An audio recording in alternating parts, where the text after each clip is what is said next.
Odubel Herrera gets a 5-year deal, and we'll see what else is happening with the Phillies as they get around the holiday season is when they start to put their plan in action. And the Phillies assistant general manager Scott Proefrock here on the Sports Bash 97.3 ESPN checking in on the Phils as we're going to be at spring training here pretty soon. Valentine's Day, typically when the pitchers and catchers get together in Clearwater Beach. And Scott, I actually just got off the phone today to book my my place down in Clearwater Beach to come see you guys again.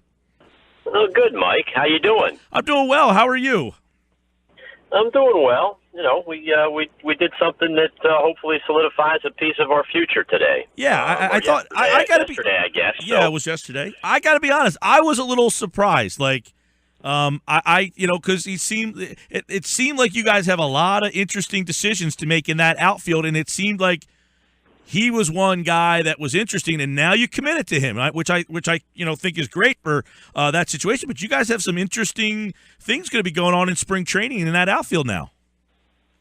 Yeah, we do, and again, I think with regards to Odubel, and again the place we are in our stage of rebuilding, I guess. I mean, we identified Odubel as a guy that and this has been part of the plan.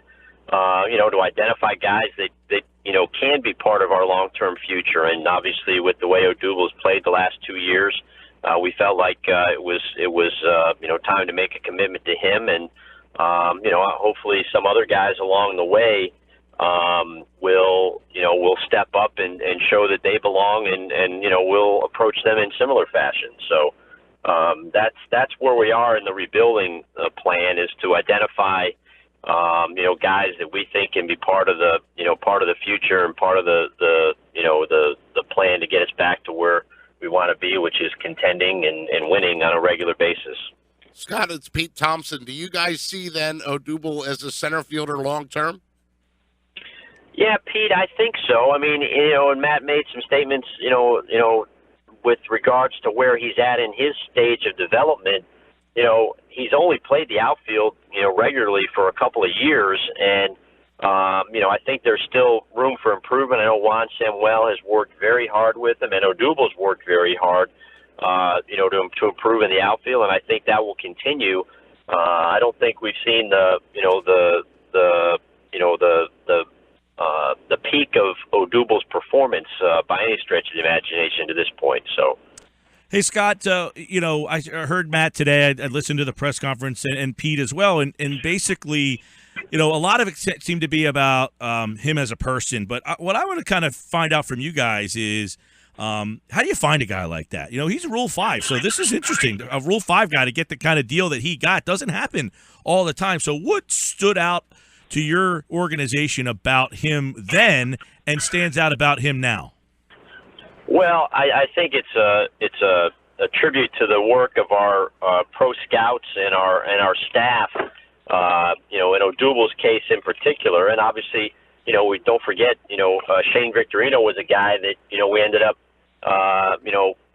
getting in the Rule 5 draft before I got here, but we also extended him after a period of time after he started to prove his worth to the organization as well. So.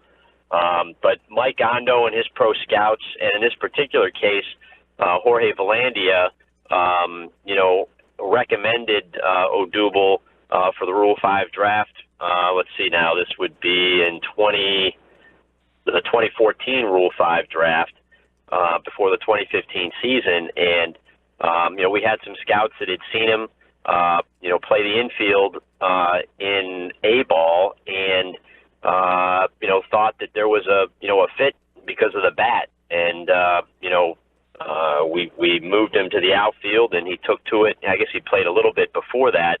We didn't really think he was a viable infielder, but thought he might be able to handle the outfield, and he took to it very well. So it's just one of those things where your scouts make recommendations, we listen to them, and it's worked out, we go through a very thorough process every year in preparation, for that Rule 5 draft.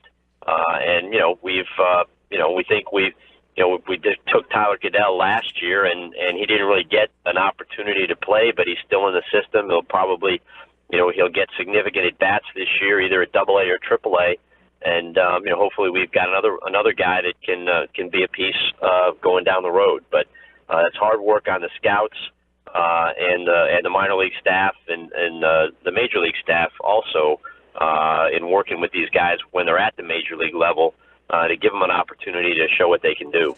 Scott Proefrock with us, the Phillies assistant general manager, as they make some moves. And, Scott, your outfield is crowded now. That could be a good thing. You have Roman Quinn. You made the trade for Howie Kendrick, Altair, Nick Williams, Goodell. You have some minor league guys that are coming off nice seasons. So does that mean it's an open spring training competition? And will this be one of the more contested battles that we're looking at in Clearwater?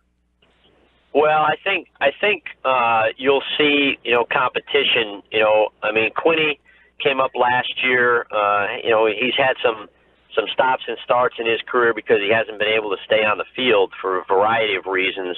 He has yet to have a AAA at bat. He was up in September and showed well, but he may be in a competition for some playing time.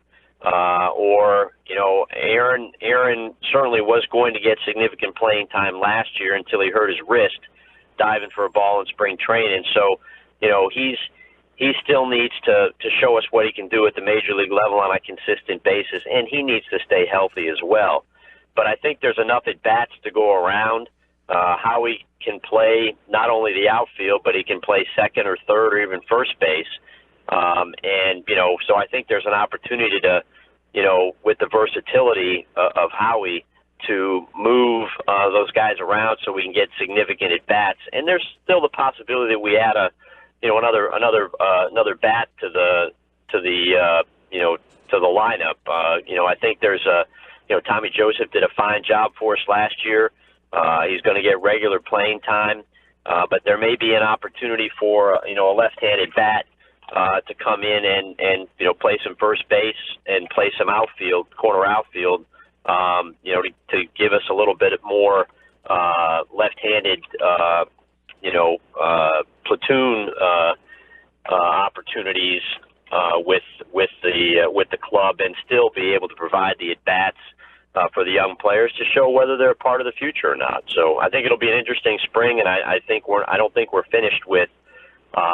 Whether it's a major league free agent or additional non-roster invitees like a Daniel Nava to come in and compete. But we're still looking probably for somebody from the left side that can play the corner outfield and first base. So. Scott Proefrock's with us, the Phillies assistant GM. Odubel Herrera signed yesterday a 5-year extension. He spoke today. You mentioned a couple of minor league invitee guys that are veterans. But last week and earlier, you added to that bullpen. Now, I think the bullpen maybe wore down late, but was a bright surprise for a little while there. You had Gomez kind of come out of nowhere. Neris, you kind of revealed him. But you got Nishak and then Benoit last week. So it looks like the bullpen was a place that you really wanted to add to. Yeah, I think, it's a little bit like what we did last year with the starting rotation, bringing Hellickson in and Morton in, on short-term deals, to basically give, our young starting pitchers the opportunity to, progress at their own pace and not have to rush them, and also offer some protection, and not have to have, a Nola or an Eichhoff, going up against somebody's number one starter, every night, and, give them a chance to get a win every once in a while. And they responded and did a great job. And, in Jeremy's case, pitched very well for us. And, we made him a qualifying offer and he's back and we're happy to have him. He provides an anchor for the rotation, and can give us innings like he did last year, and provide some leadership for the young guys. But I think you saw Eichhoff step up. Hopefully Nola's healthy. Eflin probably pitched the best game I saw all year against the Pirates. I want to say it was either June or July. I don't remember, but was outstanding. And now with hopefully the knees being fixed, and he'll be should be ready to go by the start of the season. We've got some options, and this time we sort of switched focus to the bullpen. Neris and Ramos stepped up. Gomez did, way more than we expected him to, and it's probably not fair to expect him to replicate that either. So we decided we get some veteran guys in the bullpen, to provide, some depth and, again, upgrade to the point where, we felt, good about, our young starters handing the ball off in the 6th or the 7th inning to a veteran, bullpen cast that can help us, win those tight games down the stretch. So that was July 22nd, 9 innings, 6 strikeouts, 3 hits for Eflin against the Pirates. Yeah, that's the game you're talking about. Yeah, that's it, and it's again, he showed me something.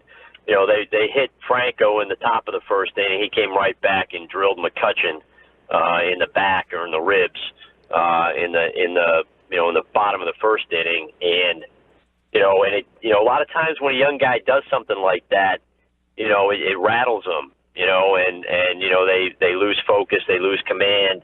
But the presence that the kid showed was really impressive. So, hopefully, with the knee situations resolved, he's got the kind of makeup that you want to see out there on the mound. So many. I think this spring training is going to be a lot of fun. So many cool battles and young guys. I mean, you look at that pitching rotation. Someone's got to have to be at bounce. Jake or Zach or Vincent, Eichhoff, Nola, Hellickson. You got 6 really good names plus Morgan and others in your farm system. That's what makes the spring training very intriguing. But is there a young guy that didn't get some major league time that you think will push in because there's your minor league system very good and not everybody got the call up. Is there a guy that you hope or think will push someone in March? I off the top of my head, Mike and Pete, I don't think I can give you a name, but that's the one thing that is really exciting. We haven't signed a lot of non-roster invites to this point, and I don't think we will. I think we're going to invite a lot of our own players that aren't on the roster into the major league camp, and it's going to be really fun, to watch the competition. I mean, competition is a wonderful thing, and it allows you to see what some of these guys are truly made of and how they respond when someone's knocking on the door trying to take their job away from them, and I think that's something that quite frankly has been missing with some of our young players in the past. And I think, and I've been in other organizations and I've seen it, it's really easy to get comfortable when there's not someone pushing you for your job. And we are going to have a situation where, with